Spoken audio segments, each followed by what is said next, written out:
नमस्कार, स्वागत आहे तुमच्या एका नव्या व्हिडिओमध्ये। तर मी आज आलो आहे सौंदलगा येथे आणि आपल्याला आज पाहायचं आहे रेणुका माता मंदिर आणि महालक्ष्मी मंदिर। तर मी आलो आहे सौंदलगा येथे। तर मंदिराची दीपमाळ तुम्ही समोर पाहू शकता आणि इकडे माझ्या मागे तुम्ही बघू शकता रेणुका माता मंदिर आणि समोर जे दिसते ते आहे महालक्ष्मी मंदिर। तो आहे महालक्ष्मी मंदिराचा कळस आणि आतमध्ये हे प्रसिद्ध असं रेणुका मंदिर सौंदलगा असं हे मंदिर आहे।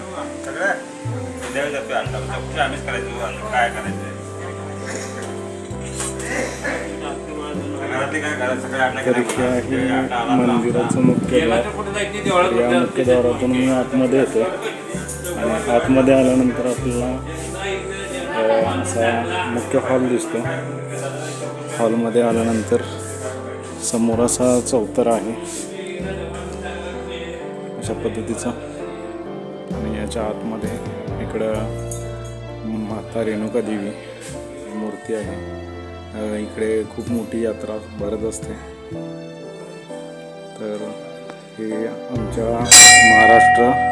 महाराष्ट्र आणि कर्नाटक या सीमा भागामध्ये असणारं मंदिर आहे। तर इकडे खूप भाविक लोक येत असतात।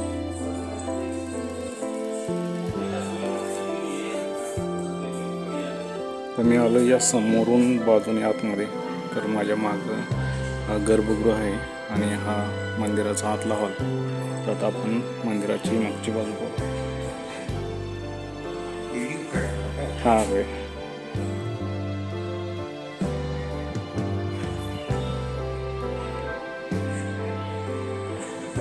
तर मी आलोय मंदिराच्या मागच्या बाजूला।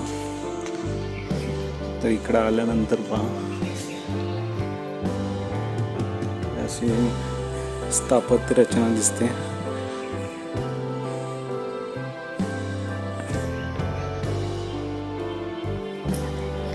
आणि इथं छोटंसं समाधी स्थळ दिसते। बाजी रामा पाटील रेणुका भक्त म्हणजे जे इथे देवीची सेवा करत होते त्यांच्या स्मरणार्थ इथं त्यांनी समाधी बांधलेली आहे। या समाधीचं बांधकाम 1983 सालचं आहे। तर इथले भक्त होते त्यांच्या समाधीचं हे समाधी स्थळ।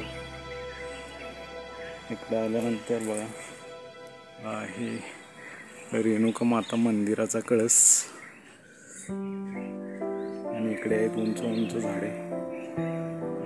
परिसर खूप सुंदर आहे। त्याच्याबरोबर या साईडला आहे महालक्ष्मी मंदिर याचा कळस। ही दोन्ही मंदिरं एकाच ठिकाणी आहेत। तर आता हे रेणुका मंदिर पाहिल्यानंतर आता आपण जाऊया महालक्ष्मी मंदिराकडे। तर मी आलोय महालक्ष्मी मंदिराच्या शेजारी। त्याच्या बाजूला इकडे आपल्याला तुळशी वृंदावन दिसतंय।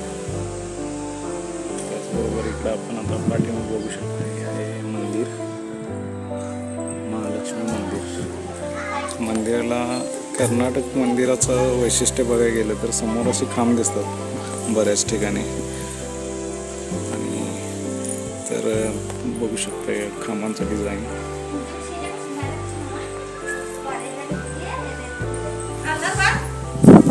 बघू शकता सुंदर असं इकडे नक्षीकाम केलेलं आहे या खांबांवरती आणि समोर बघू शकता तुम्ही अशा पद्धतीनं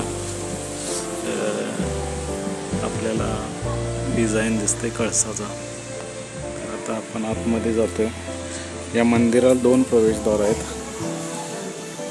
तुम्ही बघू शकता। इकडे एक ह्या मार्गे आहे आणि एक इथं। तर दोन्ही मार्गाने आपल्याला आत जाता येतं।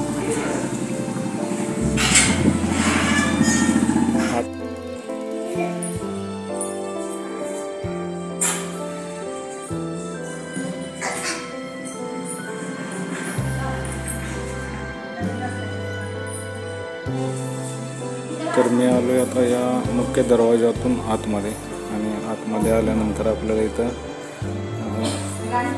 मरगुबाई मारुबाई देवीची आपल्याला स्वयंभू मूर्ती दिसते पाषाणामध्ये.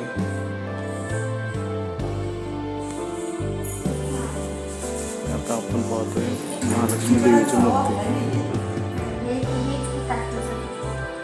जरा दरवाजा उघडा घेऊन. दरवाजा उघडत नाही हो जरा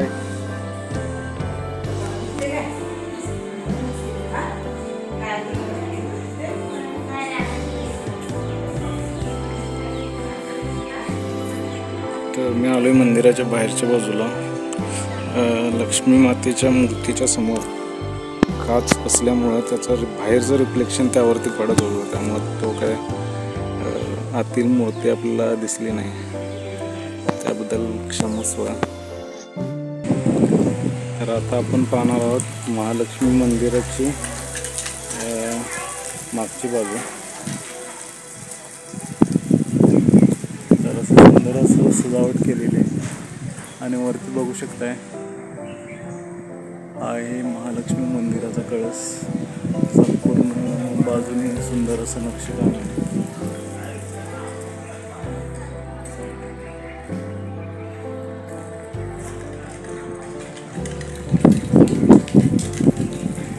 या बाजूने तुम्ही कळस बघू शकता. अगदी सुरेख पद्धतीचा कोल्हापूर महालक्ष्मी मंदिराला ज्या स्वरूपात कळस आहे त्या टाईपमध्ये इकडे बनवलेला आहे. अगदी सुरेख आणि उत्तम दिसतोय.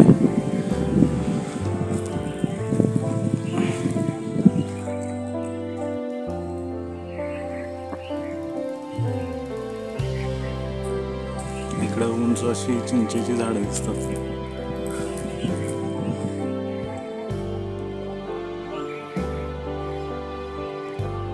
तर तो होता रेणुकामाता देवीचा कळस, मंदिराचा कळस, आणि आहे महालक्ष्मी मंदिराचा कळस.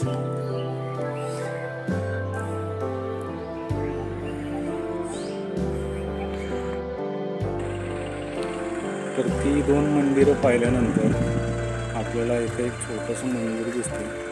मंदिराचं नाव काय मला तितकं माहिती नाही. आणि इथं एक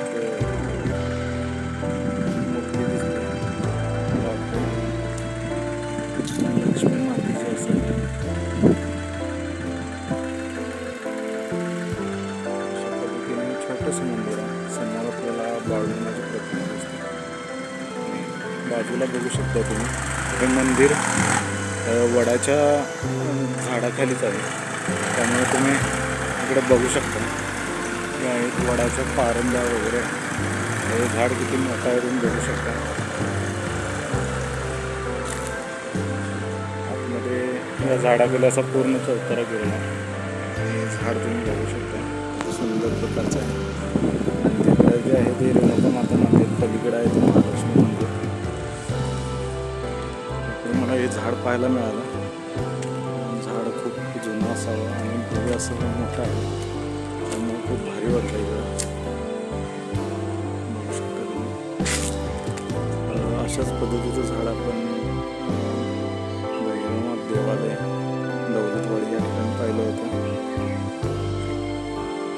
तर हे पण झाड त्याच टाईपमधलं जुनं आहे, जुनं असावं. तर मी या झाडाच्या पूर्ण बाजूने फिरून समोरच्या बाजूला आले. बघू शकता अशा पद्धतीने झाड आहे. फांद्या खूप लांबपर्यंत याच्या पोचलेल्या आहेत.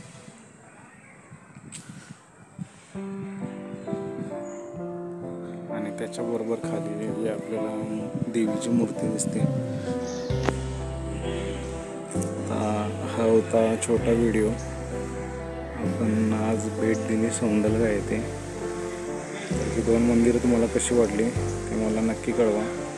चॅनलवर जर कोणी नवीन असेल तर चॅनल सबस्क्राईब करायला विसरू नका. आणि तुमच्या भागात जर अशी मंदिरं असतील तर ती मला कमेंटद्वारे कळवा, जेणेकरून आपल्याला त्यांना भेट देता येईल आणि जगासमोर आणण्याचा प्रयत्न करता येईल. व्हिडिओ पाहिल्याबद्दल धन्यवाद. भेटूया पुढच्या व्हिडिओ.